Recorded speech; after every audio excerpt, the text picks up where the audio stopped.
जय जिनेंद्र बंधुओं, मैं राहुल जैन नमोकार चैनल पर आपका हार्दिक स्वागत करता हूं। दोस्तों, 20वीं शताब्दी के प्रथम आचार्य चक्रवर्ती श्री शांति सागर जी महाराज के 150वें जन्म दिवस के शुभ अवसर पर मैं आप लोगों को उनके जीवन से जुड़ी हुई 11 बातें बताने वाला हूं, जिनके बारे में शायद आपको नहीं पता होगा। नंबर 1, 30 जून सन 1872 में दक्षिण भारत के येलगुल गांव में उनका जन्म हुआ।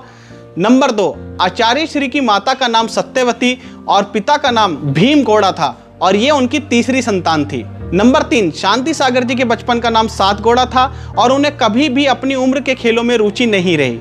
नंबर 4, वो हमेशा धार्मिक अनुष्ठानों में जाना पसंद करते थे और उन्हें धार्मिक चर्चा करना, उस पर विचार विमर्श करना बहुत अच्छा लगता था। और उनकी एक खास बात ये थी कि उनसे कभी भी कोई प्रश्न पूछा जाता था तो वो बहुत ही संक्षिप्त में और काम का उत्तर दिया करते थे। नंबर 5, जैन मुनियों में उनकी अटूट भक्ति थी और आपको ये जानकर आश्चर्य होगा कि कुछ साधुओं को तो उन्होंने अपने कंधों पर बैठाकर वेद गंगा और दूध गंगा, जो दक्षिण भारत में स्थित नदियां हैं, उन्हें पार भी कराया है। नंबर 6, उनके पिता की कपड़ों की दुकान थी, लेकिन जब भी वो अपने पिता के व्यवसाय पर बैठते थे तो हमेशा जरूरतमंदों के काम आया करते थे। यदि किसी के पास पैसा नहीं होता था तो वो उसे मुफ्त में ही कपड़ा दे दिया करते थे। नंबर 7, कपड़े की दुकान के साथ साथ उनके पिता के कुछ खेत भी थे और वो इतने दयालु थे कि अगर उस खेत में कोई पक्षी या कोई जीव जंतु घुस आता था तो वो उसे नहीं भगाते थे, बल्कि उसके लिए पानी की, जल की भी व्यवस्था किया करते थे। नंबर 8, वो बाल्यकाल से ही सन्यासी बनना चाहते थे, लेकिन अपने गृहस्थ जीवन के कर्तव्यों को देखते हुए जब तक उनके माता पिता काल धर्म को प्राप्त नहीं हो गए